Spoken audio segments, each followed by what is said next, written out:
And as I said off the top, I got a lot of great response about my reaction last Thursday to the announcement that college sports can return, college athletes can return to campus on June 1st. And so what I decided to do to open this show is to just kind of keep you abreast on what is going on in the sports world. Many of you were traveling this weekend.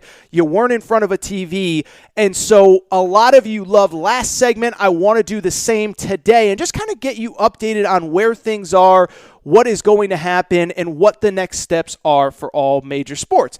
So I think it goes without saying, not much has changed from an NFL perspective, because of the fact they don't have games for 5.5 months. Not much has changed actually from the college perspective. Now, some schools have announced they will be bringing back students on June 1st, Nebraska is one. Wyoming is one. The SEC as a whole has said they will bring back student athletes on June 8th. That doesn't apply to every school. I saw Mitch Barnhart, the AD of Kentucky, said that it is going to be a wait-and-see approach. It's not guaranteed that all their athletes will come back on that day. Some schools are kind of phasing athletes in, so I don't know that a ton really changed from the college sports landscape. The one place that it did change, though, was the NBA, and I will give the NBA credit for this. For weeks, it felt like nothing was going to happen with the NBA, with coronavirus. Are they going to come back? Are they going to finish the season? And I will give them credit. I've been very critical of Adam Silver. To a degree, I'm going to be critical of Adam Silver going forward. But I do give them credit because over the last few weeks, I do think they've made steps in the right direction. I should give credit to LeBron James, to Steph Curry, to Russell Westbrook, because those guys all got on a phone call about 10 days ago and basically said, look, we want this season to happen. What do we have to do to get the ball rolling? So credit to the players and credit to the league for engaging with Walt Disney World to potentially restart the season. And for people who don't kind of understand, NBA is taking a different approach than Major League Baseball. Major League Baseball is saying we are going to play games in our home stadiums without fans going forward. That is what the MLB proposal is. The NBA has basically said that we are going to create a bubble-like situation. And what I mean by a bubble is that basically they're going to bring all the teams, all the players, all the coaches, everybody to one central location. Once you come in, it's going to use a bad pun. It's like Hotel California. Once you come in, it's really hard to get out, okay? And so that is their idea, is that bring everybody to one place, bring everybody, test them on the way in. If anybody tests positive on the way in, you keep them out until they test negative. If anybody tests positive inside the bubble, you quarantine them, whatever. And so the NBA has basically, over the last couple weeks, whittled it down to one of two sites. Either Walt Disney World in Orlando, where obviously for anybody who's been to Disney, they have that Wide World of Sports complex that's kind of separate from all the theme parks and all that stuff. There's apparently 3 arenas, plenty of hotels. So there was that, and there was Vegas. And I will say, I've kind of said consistently on my Fox Sports radio show that the Vegas thing I never really saw happening because Vegas is ready to reopen. And Vegas is going to have a lot of foot traffic here over the next, I would say, month to 6 weeks as people on the West Coast start to get back to normalcy. A couple buddies and myself are already planning on some trips for late June, early July. And so I didn't think you could bring the NBA to Vegas and keep everybody out in that bubble situation the way that was kind of the plan. But I don't think you can do it in Vegas, which is an international city. Obviously, there's not much international travel right now, but people will be coming in from all over the country. People will be going out. And so Walt Disney World appears to be the answer. And on Saturday, we got a report, not even a report, an official announcement from the NBA that Walt Disney World is going, the preliminary conversations have begun with Walt Disney World to restart the season. And as a sports fan, that is great news. That is a great headline. Where I am tripped up a little bit, though, the NBA is the timeline. And what I mean by that is very simply this. Okay, I think we all agree that it's great news that the NBA wants to come back. I know I don't talk a ton of NBA on this show. I know many of you are not the biggest NBA fans. You follow your college team. But it is still great that we're going to have live sports, right? Like, there's nothing wrong with that. But when I saw this headline, it kind of like a little light bulb flipped in my head. The NBA has begun preliminary talks with ESPN or Disney's Wide World of Sports to host the NBA there. And there was one word that stuck out, and it was preliminary. And I said to myself, what are they doing? Why is it preliminary? Are we trying to start the season or not? And I do think if I will be critical of the NBA in one capacity, it is not with the players who want to start this season, but it is with the NBA Commissioner Adam Silver and with kind of the people at the top for dragging their feet. It is now just a couple days until June. Rudy Gobert got pulled off the court on March 11th. We are talking a full 10 weeks since the season ended, probably closer to 11 or 12. And we are just now starting preliminary discussions. That makes no sense to me. And as I look at the NBA's plan, I talked a lot about the college plan last week, what some of the benefits and drawbacks are, and the possibility of playing in a half-empty stadium, and what does that mean for season ticket holders? What does it mean for people who want to purchase tickets online, day of game, whatever? With the NBA, I will criticize them on this, is I think they dragged their feet entirely too long, and the reason very simply is that if you read Woj's report, if you read the details of the report of preliminary conversations, here is the step-by-step plan as laid out by ESPN. So keep in mind, NBA teams have opened their facilities probably for at least a week or two now in virtually every place.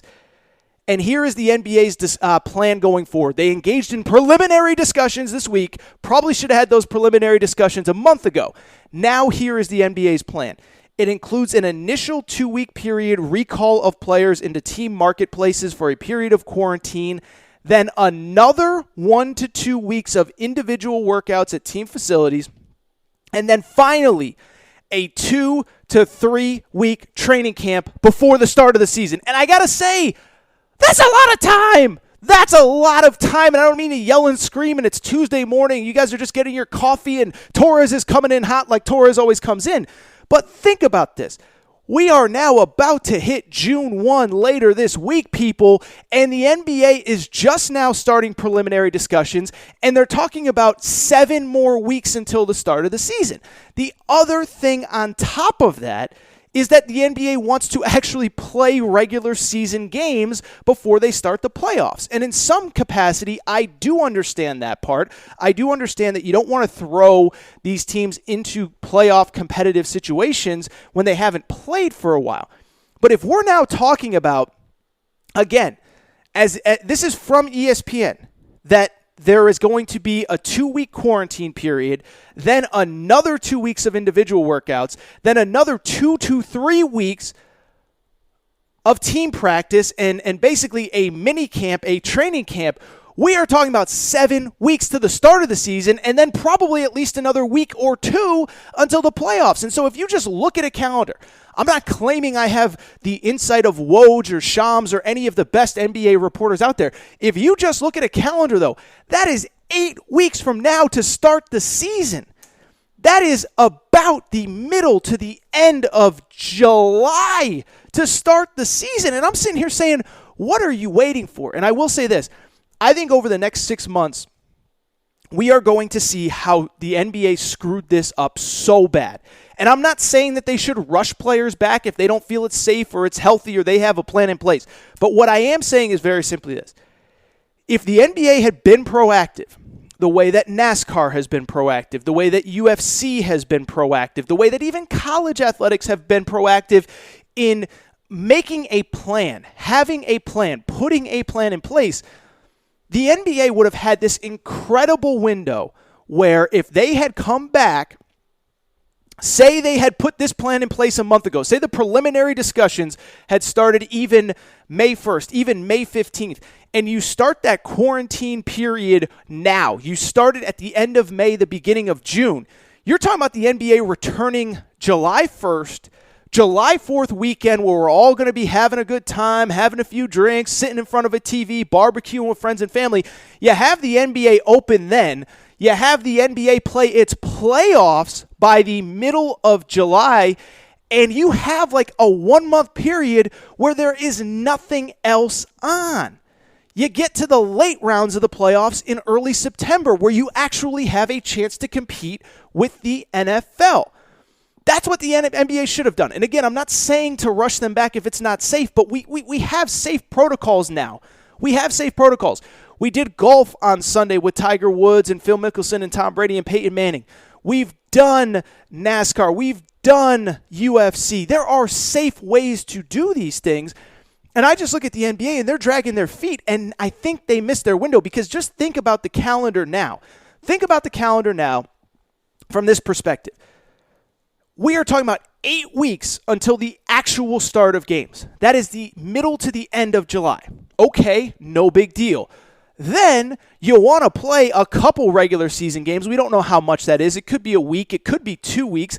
I guess it'd be more than a week, though, because if you're going to bring dozens of players back that are not going to make the playoffs and bring them into this bubble, you want to kind of get your money's worth, right?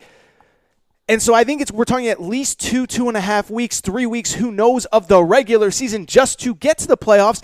And we're going to start the playoffs. And I'm telling you, this is going to happen right now. It is May 26th. The NBA is going to start their playoffs in the middle to the end of August. And do you know what happens on the sports calendar in the middle to the end of August? Training camps open in the NFL, preseason happens in the NFL, and week 1 of the NFL and college football happens. And I know what everyone's, it's different, it's the playoffs. No, just think about it. Just think about it. The NBA playoffs, if we're being perfectly honest, nobody really watches the playoffs until at best the conference finals. Now, diehards will watch if there's nothing else on a May afternoon or May evening. Yeah, you'll flip on Bucks Pacers or Heat Celtics. But I mean, unless it's the Lakers or unless it's the finals or the Eastern or Western Conference finals, you're not really watching. You're not really rearranging your schedule.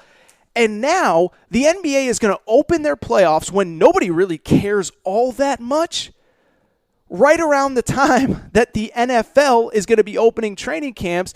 And then the playoffs are about to get good. The time that we're going to care about the NBA is going to coincide with the start of actual football.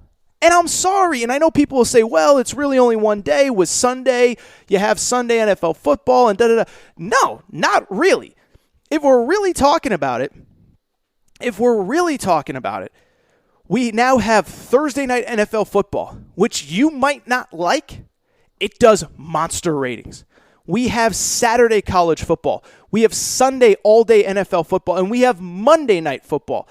And so I'm just telling you, I think the NBA missed their opportunity here, their window here, and now the best parts of the playoffs are going to be going head-to-head against the NFL and college football. And listen, don't get me wrong, I think if it's a Tuesday in September and there's nothing to watch, yes, you will flip on a playoff game. But those important games that matter, are you really going to watch a Bucks-Pacers second-round game if it's going head-to-head with football, and not even good football? Because the thing about the NFL, say what you want about the NFL is going to be really interesting this year. There are so many storylines. Tom Brady to the Bucks, Aaron Rodgers, his beef with the Packers coaching staff after drafting Jordan Love. The Bengals are interesting with Joe Burrow. The Browns are interesting with Baker Mayfield. The Cardinals are interesting with Kyler Murray. The Seahawks. I mean, there are so many good stories in the NFL, and I just think that if it comes down to watching a Bucks Heat or a Bucks Pacers or a Raptors Heat second round playoff series or a bad Monday night football game, you're still going to choose football. And so I just think the NBA has missed their golden opportunity here. We will still watch. I would have liked them to get this process expedited so we could see games on July 1st, July 4th, somewhere in that time frame. You get the regular season done by the middle of July. You start the playoffs. You get the really good playoff games going the middle to the end of August, and you're done by the middle of September. And I would add one more thing, too. And this is kind of out of the NBA's control. I won't blame them on this, but it's going to be weird. And I'm telling you, May 26th, I told you, AT told you this was going to happen. How about this? The NBA is the only of the three major sports, four if you include college football. I'm not including the NHL here. The NBA is the only one that is sequestering itself without fans, okay? So Major League Baseball is going to come back in its home park without fans. NFL, college football, it's going to be wait and see. They have more time to figure it out. the NBA is going to Disney, and you can't really bring fans to Disney. And even if things change, even if this illness eradicates itself in the next 3 or 4 months, it's not going to be the same as having a home playoff game. And so that's another factor that I think no one's talking about.